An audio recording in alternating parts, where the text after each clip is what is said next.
Learner Club. Today we are going to learn the 10th class chapter 1.5 his first flight and his warming up activity. आज हम 10वीं जमात की 1.5 chapter his first flight का warming up activity और margin question को समझेंगे. इससे पहले की वीडियो में हम इसका एक्सप्लेनेशन देख चुके हैं. अब इसकी वार्मिंग अप एक्टिविटी में सबसे पहले है chit chat on page number 30. Form a group of 5.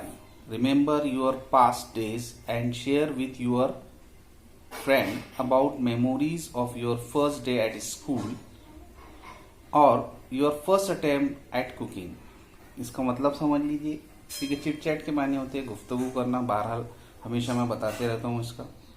और ये इसका मकसद क्या रहता, सबक शुरू होने से पहले ये जो चिट चैट दिया जाता है इसका मकसद ये रहता है कि ताकि आपको आपके पर्सनल रिस्पॉन्स के जो क्वेश्चन रहते हैं उसका आंसर देना आना चाहिए, क्योंकि ये सबक शुरू होने से पहले डाली जाती है एक्टिविटी, ताकि आपकी जो प्रीवियस नॉलेज है उसकी बुनियाद पर, यानी कि आपको जो पहले से मालूमात है उसकी बुनियाद पर आप ये सवालों के जवाब दे सके या ये एक्टिविटी को मुकम्मल कर सके. तो इसमें है कि 5 तलबा का ग्रुप बनाइए. रिमेंबर योर पास्ट डेज, आपके पुराने ज़माने को याद कीजिए. And share with your friend about memories of your first day at school and your first attempt at cooking. मतलब आपका पहला दिन स्कूल का, उसकी यादें और पहले आपके खाना पकाने की कोशिश, खुद से खाना पकाने की कोशिश, उसकी यादों को आप आपके दोस्तों से शेयर कीजिए, मतलब उनको कहिए. What role did your parents, siblings play to help to overcome your fear? यानी कि आपका जो डर था उसको दूर करने के लिए आपके पेरेंट्स ने, आपके वालिदैन ने या आपके सिबलिंग्स ने, भाई बहन ने क्या रोल अदा किया था आपके डर को दूर करने के लिए, उनका क्या रोल था. ये तमाम चीज़ें आपको डिस्कस करना है. उसके बाद एक्टिविटी दी हुई है. ये एक्टिविटी से रिलेटेड नीचे एक ब्लॉक दिया हुआ है जो आप स्क्रीन पर देखेंगे. Discuss and answer first column में पूरा दिया हुआ है और उसके बाजू के कॉलम में खाली जगह दी हुई है जिसको आपको भरना है पेंसिल वगैरह से, जिसकी मैं जवाब आपको साथों साथ बताते जाऊंगा. Are there any situation when you get afraid? कभी ऐसी कोई मौका या हालात आए जब आप डर गए या घबरा गए, अफ्राइड के माने. तो आप बोल सकते हैं yes, my first day at my school I was afraid because everyone is new for me. मेरा पहला दिन जो स्कूल का था उसमें मैं डर गया था क्योंकि हर कोई मेरे लिए नया था. और नेचुरल है, पहले दिन बच्चे स्कूल में डरते हैं जब वो फर्स्ट जमात में जाते हैं, पहली जमात. नेक्स्ट क्वेश्चन है how do you react if you had to travel alone? आपका क्या रिएक्शन होगा या आपका क्या रद्द अमल होगा जब आपको अकेले तन्हा सफर करना पड़े. तो आप उसमें कह सकते हैं कि I would be greatly disturb and depressed if I had to travel alone. It anyone me, या it's annoyed me and I feel uncomfortable.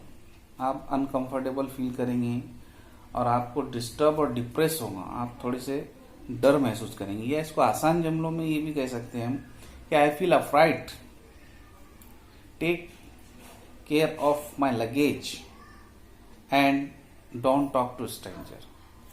मतलब मैं मेरे सामान का ख्याल ज़्यादा रखूंगा और अजनबी लोगों से बात नहीं करूंगा. ये नेचुरल बात है, ये हमको सिखाया भी जाता है.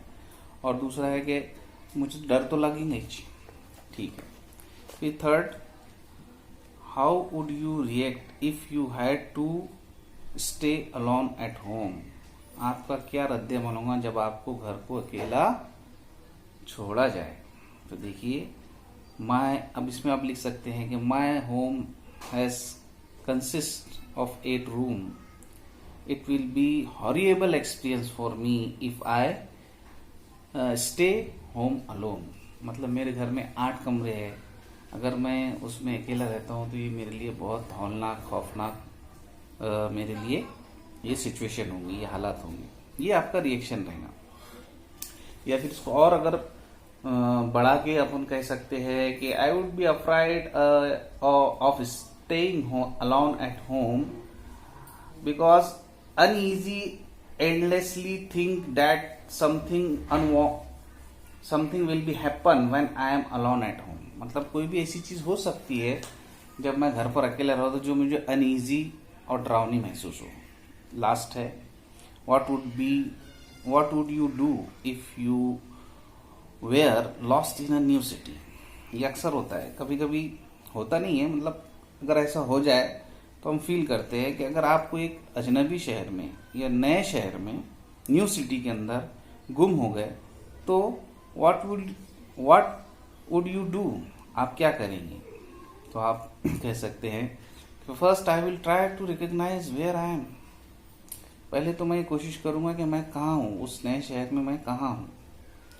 And then I am requesting people for give me their mobile to call my parents. फिर मैं अपने कोई मतलब वहाँ के लोगों से इल्तिजा करूंगा कि आप मुझे मोबाइल दीजिए ताकि मैं अपने पेरेंट्स को इत्तला दे सकूं या उनको कॉल कर सकूं। इस तरह से आप, ये आपके पर्सनल रिस्पॉन्स रहती है, मेरा रिस्पॉन्स था, आप इससे अच्छा या और कोई रिस्पॉन्स लिख सकते हैं।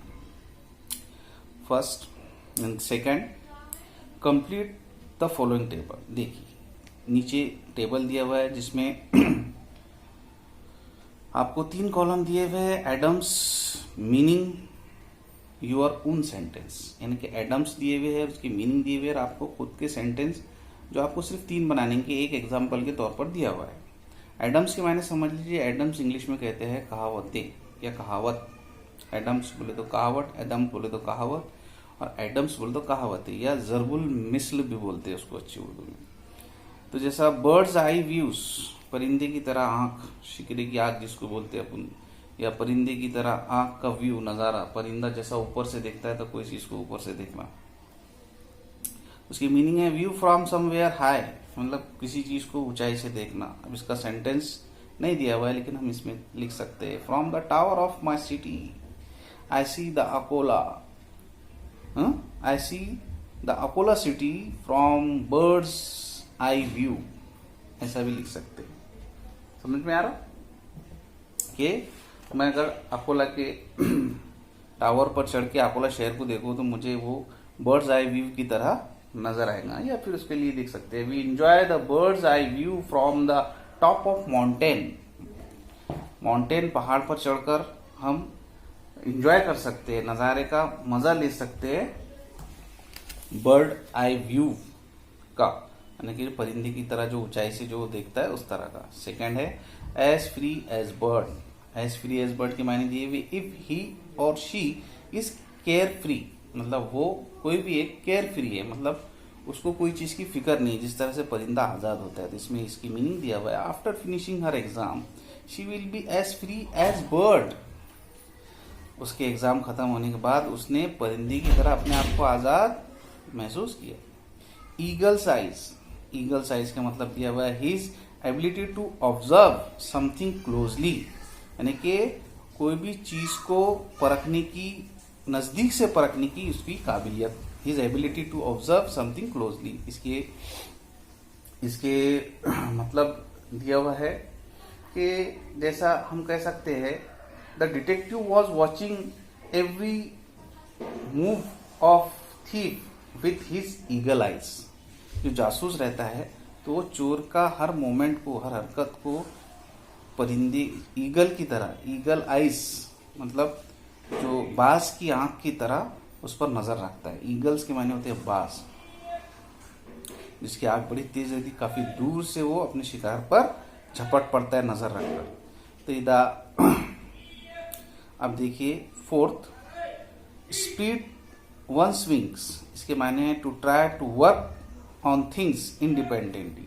To try to work on things independently, किसी चीज पर आज़ादाना तरीके से काम करना, ये कहावत का मतलब है। स्प्रेड वंस विंग, अब ये जितनी भी कहावतें ये सब एनिमल से रिलेटेड है और इनका बज़ाहिर मतलब कुछ और निकलता है, इसलिए इसका जुमलों में इस्तेमाल हमको सिखाया जा रहा है। जैसा अब ये जो चौथी कहावत है, spreads one's wings to try to work on their on things independently, तो इसका हम मतलब ले सकते हैं। After getting his training in paper making, Kumar spread his wings to start his own paper mills.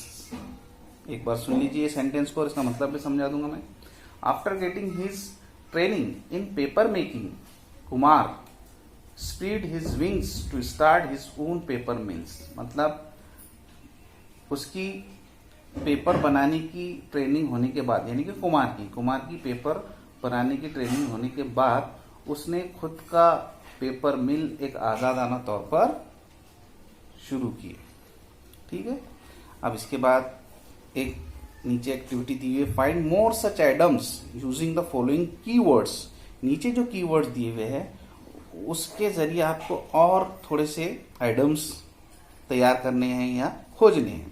जैसा fly, name of animal, colours, तो इसमें हम फ्लाई के लिए है animals and colours, 3 option keywords दिए हुए हैं जिसमें फ्लाई है।